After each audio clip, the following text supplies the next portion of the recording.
In this video, we want to show you our food experience that we had on Emirates flights with one of the best and biggest airplanes, the Airbus A380-800. We're going to show you 3 different meals.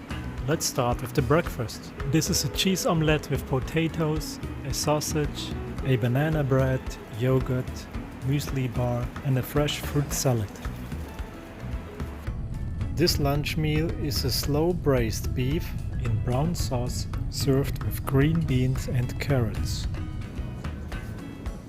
Now it's time for the third meal. This is grilled chicken with Italian gnocchi. You also get crackers and cheddar cheese.